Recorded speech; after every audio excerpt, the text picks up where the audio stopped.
So we're down here today to speak to Henry Edwards-Wood at the Southbank Centre to talk about the Undercroft and the Long Live Southbank campaign and how that has progressed from where it started off a few years ago, as where nobody knew about it, nobody really knew what was happening with it, and then within a few weeks the whole of London was backing it. So we're going to speak to Henry, find out his involvement with the campaign and find out why you can only make history and not move it.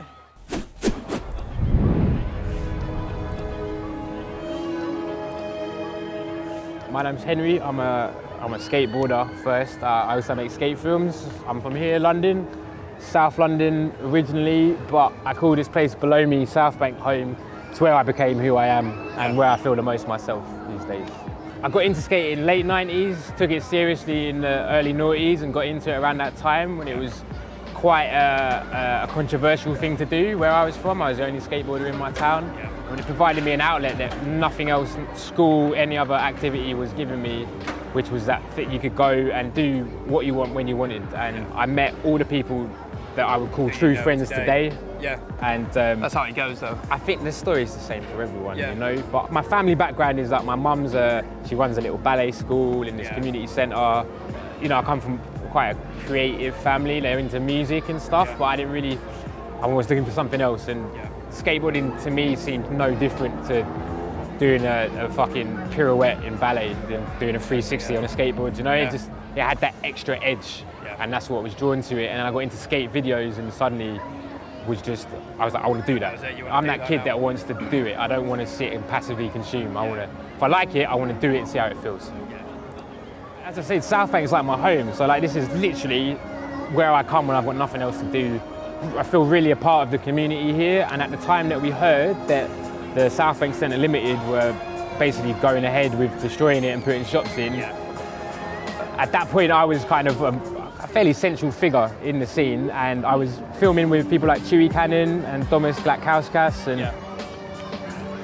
most people were really negative and thought, this always happens, there's nothing we can do, you know what I mean, there's a lot of apathy. And we just felt had to try and do something. So we got into it because there was all these different factions trying to start little campaigns, and it was all called Save Southbank, and that was getting confusing. And we decided we had to rebrand it and try and really represent skateboarding, true skateboarding, street skateboarding, which wasn't really happening. So we rebranded it, we called it Long Live Southbank, and I took the skills which I had as a filmmaker and from dealing with clients and stuff. I was quite good at talking to people that don't skate, so it just spiraled from there. If I'm honest with you, we didn't really know what we were doing. We just knew we had to do something. We were starting to really see the numbers of people that don't skate get behind it. They actually appreciate this for whatever their reasons are, but they enjoy watching it, or they enjoy the freedom of it, or they can't even put their finger on it. So when Southbank called, everyone came. You know, so I can't give you a specific date, but very early on we realised, we got this, and we were on the right side, and we tried to do it all with integrity and style, and that's all skateboarding is about. Not only is it like one of the most important skate spots in the world, the oldest skate spot, continually skated that we can figure, the centre of the UK scene. As far as London, if this spot went, the scene would become so fragmented. You know, like this is our home. This is what people don't understand. It's the central place for skateboarding. Absolutely. Probably of the UK, because you look at all the American guys, and they only really know London. Well, because as skateboarding was growing, as people like Rodney Mullen were travelling the world and spreading the language of skateboarding, like Mullen came here in the 80s to do a demo, where everyone watched and saw what he did, and from that point they took that, learned it, taught it to their friends. That's how skateboarding spread. And without having these central meeting spots to meet up, something like skateboarding, which grew up in response to a lack of facilities, a lack of engagement, you know what I mean, and a general feeling of disconnectedness by the people to the world they live in. Things like skateboarding and other street cultures thrived in dead spaces, which is what this was. So it's important for those reasons, but for me personally, it's my home. And like anyone whose home is under threat is going to do everything they can to save it. That's why I got involved. There's been a massive plan over the last 20 years to monetize this area, you know, which goes against everything that the legacy of the Festival of Britain was meant to be.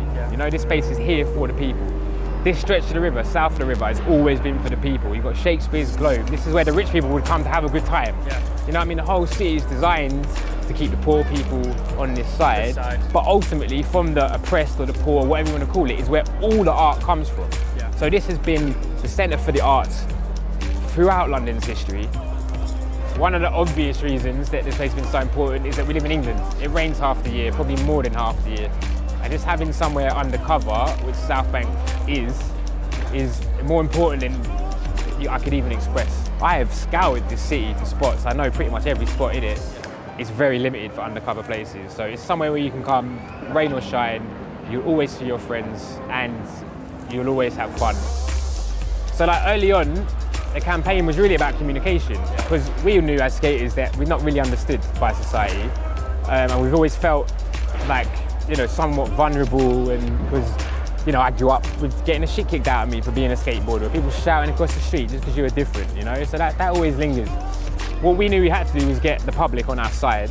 So the campaign took two forms. We had the table that was there every day, and then I was using the skills that I had gained through skateboarding, through working in the skate industry, making films, doing social media, doing graphics. And basically we ran the campaign as an anti-brand. You know, we created this logo that we were going to create a movement behind. I mean, it was all pretty self-explanatory, but we figured that kids are media savvy, and the Southbank Centre, who are meant to be an arts centre, all their stuff is so corporate. So we put together a cohesive social media campaign. To us, it didn't seem like anything new, but I think as long as Southbank have won awards for it and that, we just did it as skaters. We think on the fly. Like half of it was me in my bedroom making graphics and films late at night and then putting it out online.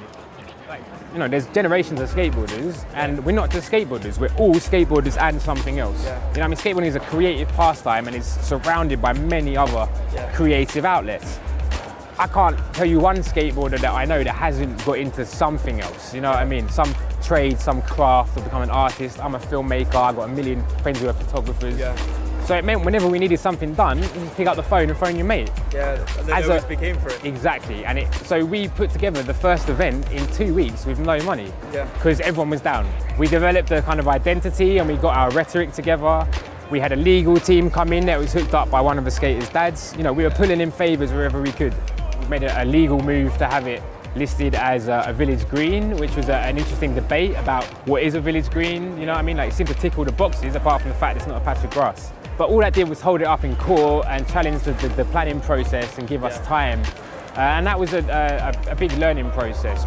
So do you think that without social media, Southbank would still be here? That's really an interesting question. I'd like to say yeah, but I think given how hard it was to get any truthful information and facts that, like irrefutable facts that basically would win any argument, published in any mainstream newspaper, bearing in mind we've got very limited television coverage, all of it skewed with a sort of conservative agenda, like most things. I'd probably say no. I think the reason we're able to do it is the times. Like, we're at a very, very interesting and important time in human evolution now. I mean, we take it for granted, but it seems like the norm, but like 20 years ago, it didn't exist. Here we are, and we can communicate with everyone instantly, and it was because of that we were able to do it. We'd probably still be fighting them now if we didn't. The people now have a voice. We all know we're being lied to by politicians. We all know the newspapers are propping them up. You know what I mean? They're all serving their own agendas. I mean, what I say to anyone who's trying to get into activism or stand up for their rights or do whatever is like, now is the time. You know, get off the YouTube algorithm, stop watching like drivel content. You know what I mean? That's what the TV's for. I'm all for chilling out and just seeing something. But that's not what social media is for. That's not what the internet's for. Like, it's been co-opted now by the corporates. They've understood how it works, and they've presented us with a stream of curated bullshit content. You know what I mean? When really, all the answers are on there, and if they're not, someone is on the end of a connection on the internet who can tell you them. I don't want to be the people coming to us, oh, can you help us save this? But just look at what we did.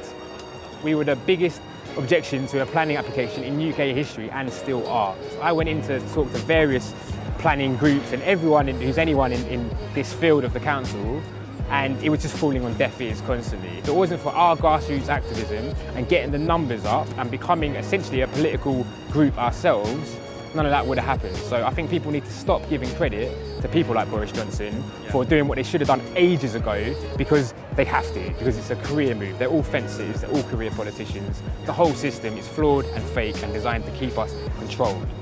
But skateboarding and cultures like skateboarding case studies that you can look at about how people can live together and operate in what is a confined space where no one's in control, and yet it works harmoniously, you know? And if skaters can do it, who apparently are idiot, waste men, street kids, then why can't all these apparently civilized people stop fighting each other over stupidness, which is basically comes down to an economic division because of the financial system that's imposed upon us. Look at the news, turn it on, you know what I mean? But then go to your local skate spot and see that, you know what I mean? So there's two sides to it. I'm not negative, it's all positive, but like, don't sit there and wait to be given something. The whole point of skateboarding is you take it. You don't wait for permission, you take it. And that's my stance on it, man. Fuck the status quo. Look at all the good movements, expressions, jazz music, hip hop, all this stuff. That comes from the oppressed trying to get it out and change things. And like, it's not just an aesthetic. Unfortunately, all those wonderful people doing wonderful things in the 60s are mainly now hippies by aesthetic. Punk music, just a style. Hip hop, just a style. Let's not let that happen to skateboarding, because it's the most radical thing out there at the moment, in my opinion. And this world needs change.